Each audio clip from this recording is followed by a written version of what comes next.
After the family reunion, I opened my bank app. My account was wiped clean. My brother-in-law smirked. We needed it more than you. My hands shook as I reached into my bag. Then you won't mind what happens next. The room froze, their chatter snapping shut like a trap. A low, guttural thud echoed from the back of the house, like something heavy hitting the floor. The patio door rattled, and a sharp gust of wind sliced through the room. My sister's husband, Gideon, leaned back in his chair, a half-empty whiskey glass in his hand, that smug grin still curling his lips. Chill, Soren, he said, his voice slick with mockery. It's not like we took your soul, just a little cash. I stared at the screen again. $47. That's all that remained. Yesterday, my balance had been $22,300. Every penny I'd scraped together from overtime shifts, skipped nights out, and a side hustle that left me bone-tired. Now it was gone. You what? My voice splintered, barely holding together. My sister, Veda, sprawled across the sectional sofa, swirled her wine and sighed. Oh, Soren, don't make a scene. We're family. It's not like we robbed a bank. You drained my account, I said, each word a blade. It's not draining, Gideon cut in, shrugging like he'd borrowed my lawnmower. We'll pay it back. Eventually. I turned to my mom, perched at the dining table, her embroidery hoop steady in her hands, eyes glued to the needle like it was her lifeline. Mom, I said, louder than intended. You knew about this?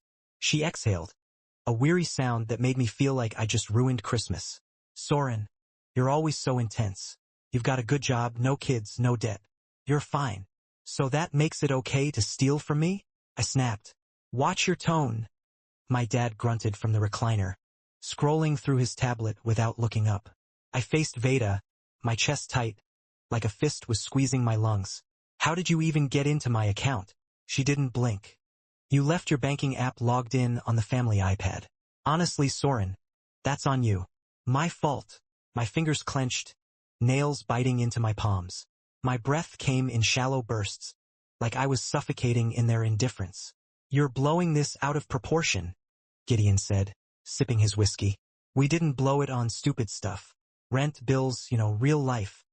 You didn't ask, I said, my voice low, steady now. We didn't think we had to. Veda shot back, her tone sharp. You've always helped out. What's the big deal? I grabbed my bag, zipping it with deliberate slowness. No one moved. No one apologized. No one even looked guilty. You're leaving already? Mom asked, her needle pausing mid-stitch. Yeah, I said, yanking on my coat. But don't worry. You'll hear from me. Don't be so dramatic, Veda said, rolling her eyes. We needed it more than you.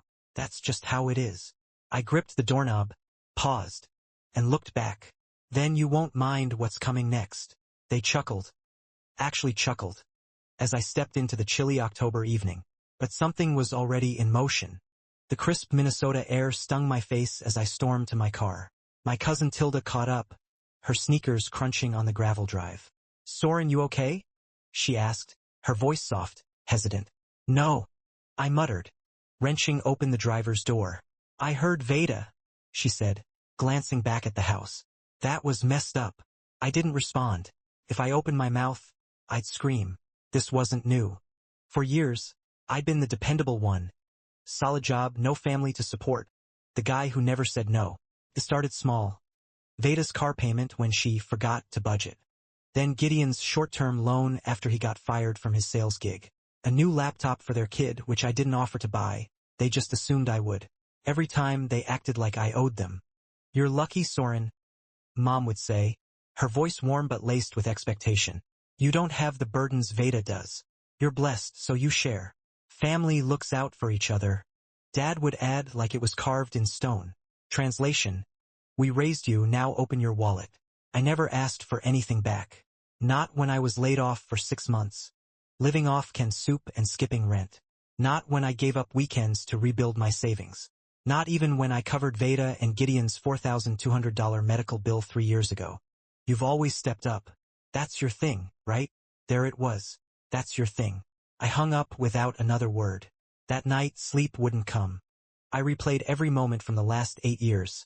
The small favors, the Venmo requests, Mom's voice saying, "You're the steady one." Veda's eye rolls if I ever hesitated. They didn't see me as a brother, a son, a person. Just a walking bank account. For days later, Mom called. "We need to talk," she said. Her voice clipped, no warmth. "No, how are you?" No mention of the missing money. "Family dinner tonight. Just us. Be there." My gut churned. Part of me wanted answers. The other part wanted to see if they'd even fake an apology. They didn't. When I walked in, Veda was already there. Arms crossed, jaw set.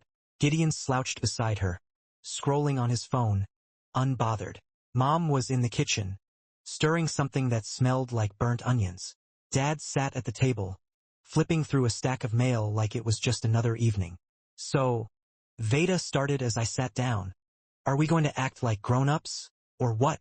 "Depends," I said. "You ready to admit to grand theft?" She scoffed. "God, Soren, you're so extra." "It wasn't theft. It was family money." "Because I didn't know." I turned to Mom. "You're fine with this?" She looked away, stirring harder. "We all agreed you could handle it. We didn't think we needed to ask." "Stop saying rob," Veda shouted. "It was for the family. Then you won't mind the consequences." "What's that mean?" Gideon's eyes narrowed. I didn't answer. Not yet. The next night, I was back. Mom was setting the table, forks clinking too loudly. Dad was on the couch, channel surfing. Veda stood by the window, arms folded, radiating tension. Gideon lounged at the table. "Maybe we can stop pretending you're a victim." "I was robbed." I sat down. That was the signal. Mom cleared her throat. "Soren, we know you're upset, but try to understand. We were in a bind. Veda and Gideon were struggling, and you—" She faltered. "You've always been the stable one," Dad finished. "We knew you'd come through." "You didn't ask," I said, my voice steady now. "You took. That's not family. That's theft." Veda rolled her eyes. "You're so dramatic. We didn't spend it on nonsense. We used it where it counted." "Oh." I reached into my bag, pulled out a printed spreadsheet and slapped it on the table. $2,100 on a new TV. $1,300 on takeout and delivery. $3,600 to pay off your motorcycle. Gideon. Didn't think I'd dig. Gideon leaned forward, his face darkening. "You hacked our accounts?" "I did more than that." "You didn't." "I did." "You called the cops?" She shrieked. I turned to Mom. "Still think this is just family business?" "This is crazy," Dad snapped. "You'd throw your own sister under the bus?" "You threw yourselves there." Then came the knock. 3 sharp, heavy raps on the door. Veda went pale. Gideon stood, knocking over his glass. Mom gasped, stepping back. Dad froze. Badges gleaming under their jackets. One held a tablet, another a clipboard. The third scanned the room. "Soren Whitaker?" the lead agent asked. "That's me," I said. "Thank you for coming. I'll let you handle it." Mom covered her mouth. Veda collapsed into a chair, legs buckling. Gideon stood, stunned. One agent turned to them. "You're named in a financial fraud and identity theft investigation." "Identity theft?" Mom cried. "He's our son." "Family doesn't make it legal, ma'am," the agent said calmly. "Please stay seated." I stepped back, watching. For the first time, they didn't interrupt me, didn't mock me, didn't laugh. Mom turned to me, tears in her eyes. "Soren, please. We didn't mean to hurt you. We were desperate. You've always been the strong one." "You don't get to cry now," I said, grabbing my bag. "You don't get to play victim." I turned to the lead agent. "I'll be outside." The silence outside was deafening. No one followed me. No one called my name. For once, there was no guilt, no drama, no Veda yelling, "How could you?"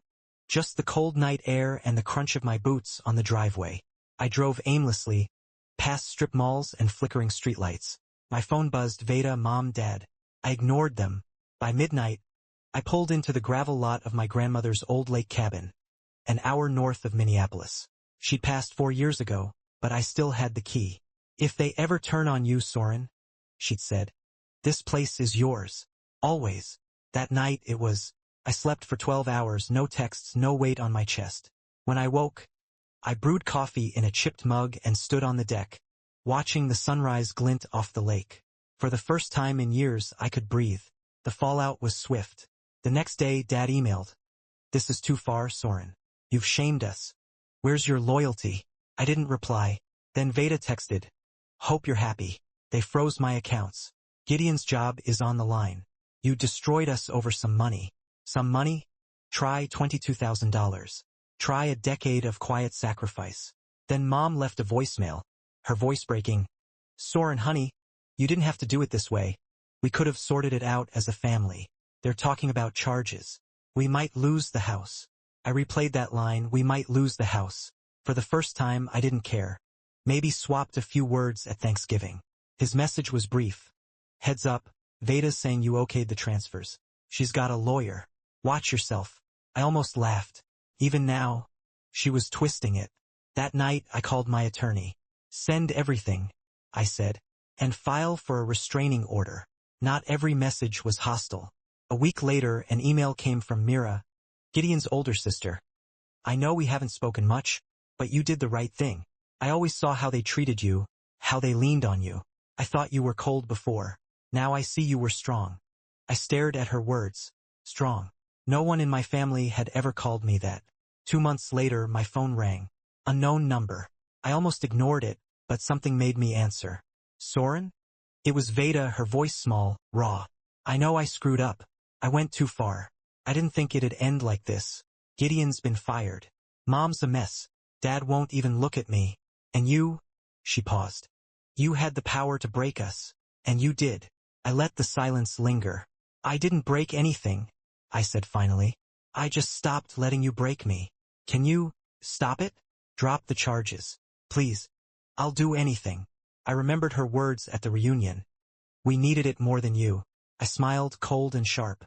No, I said. You made this bed. Lie in it. I hung up. That night, I grilled a burger, rare, just how I liked it. I put on a playlist from my college days, Springsteen mostly, and sat on the deck, watching the stars over the lake. No one asked for a dime. Mom was trying to refinance the house. Dad blamed toxic family dynamics for the mess. They still didn't get it. I didn't destroy the family, I just stopped propping it up. A letter arrived one morning, no return address. Inside was a check for $2,000 and a note. I left Gideon. You were right. I was scared, but watching you gave me the strength to walk away. This is for the bills you covered, Lila's braces, the utilities, the groceries. Gideon never thanked you, but I am. Thank you for showing me I could do it. Mira. I read it 3 times, then set it down. For the first time in years, I cried not from pain but because someone saw me. Not as a wallet. Not as a scapegoat, but as a person. People ask if I regret it. The answer's simple. No. I regret waiting so long. I regret every sleepless night, every missed chance. Every time I stretched my budget to cover their debts, while they posted about family first on Instagram. I regret shrinking myself to make them feel bigger. But standing up? Lighting the match? Never. My therapist asked once, why did it take so long to say no? I told her I thought saying no meant I didn't care. She smiled. Saying no is how you show people how to care about you. Last week, I ran into an old coworker at a diner. Heard about your family, she said. That's intense. I braced for judgment, but she grinned. Good for you. Most people stay stuck. They think I broke the family. I didn't. I just stopped pretending it was whole. Sometimes I think back to that night. The table, Veda's eye rolls, Gideon's smirk, Mom brushing it off. I don't cheer their downfall. I cheer surviving it. I cheer walking away, not looking back. Even when the silence felt heavy. Even when guilt tugged at me. That silence is freedom. If you're reading this and you've been the reliable one, the one who's expected to give and never complain, here's what I wish someone had told me.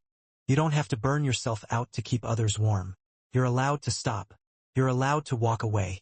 And when you do, you don't lose a family, you find yourself.